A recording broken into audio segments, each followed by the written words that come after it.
नहीं, ये तो बड़े आश्चर्य की बात है कि राजधानी में किसान 2 महीने से ऊपर यहाँ ठंड में धरने पे बैठे हैं। 75 से ऊपर लोगों की मृत्यु हो गई। तो यहाँ केंद्र नेतृत्व का ध्यान नहीं गया इन किसानों के प्रति। और अगर असली हमदर्दी होती तो मैं भी समझता कि किसानों के लिए यहाँ कुछ उन्होंने, इस केंद्र सरकार ने, भाजपा की कुछ किया। बंगाल में जो हो रहा है वो तो मैं कहूँगा नाटक हो रहा है, क्योंकि चुनाव आ गया, इसलिए आप वहाँ फोटो आप कह सकते हैं उसे।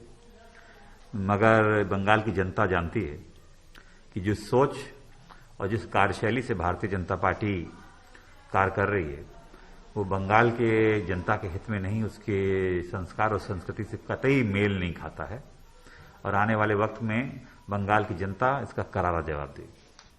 भारतीय जनता पार्टी के राष्ट्रीय अध्यक्ष श्री जेपी नड्डा जी, इस देश के यशस्वी प्रधानमंत्री आदरणीय नरेंद्र मोदी जी, इस देश के कर्मयोगी गृह मंत्री आदरणीय अमित शाह जी और समस्त भारतीय जनता पार्टी नेतृत्व का मैं धन्यवाद अर्पित करता हूं कि उन्होंने आज इस भारतीय जनता पार्टी परिवार में मुझे सदस्यता और सम्मान दिया है। और ये मेरे राजनीतिक जीवन का एक नया अध्याय शुरू हो रहा है। जैसे कि आप जानते हैं, मेरा कांग्रेस पार्टी से 3 पीढ़ियों का साथ रहा है। तो ये महत्वपूर्ण निर्णय जो मैंने लिया है, बहुत विचार मंथन और सोच के बाद मैं इस फैसले पे पहुंचा हूं। और सवाल ये नहीं है आज कि मैं किस दल को छोड़ के आ रहा हूं, मगर सवाल यह है कि किस दल में जा रहा हूं और क्यों जा रहा हूं।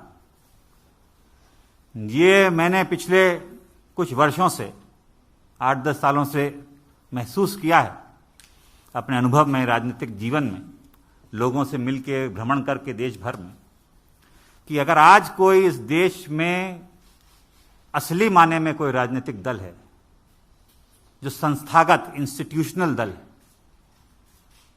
वो भारतीय जनता पार्टी है।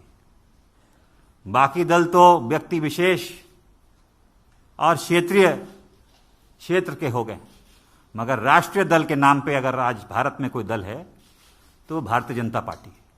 और जिस चुनौतियां और परिस्थितियों से हमारा देश और विदेश में भी, हमारी सीमाओं पे भी जो चुनौतियों का सामना कर रहा है, उसके लिए अगर आज इस देश हित में कोई दल और कोई नेता सबसे उपयुक्त और मजबूती के साथ खड़ा है देश हित में, तो भारतीय जनता पार्टी और प्रधानमंत्री नरेंद्र मोदी जी।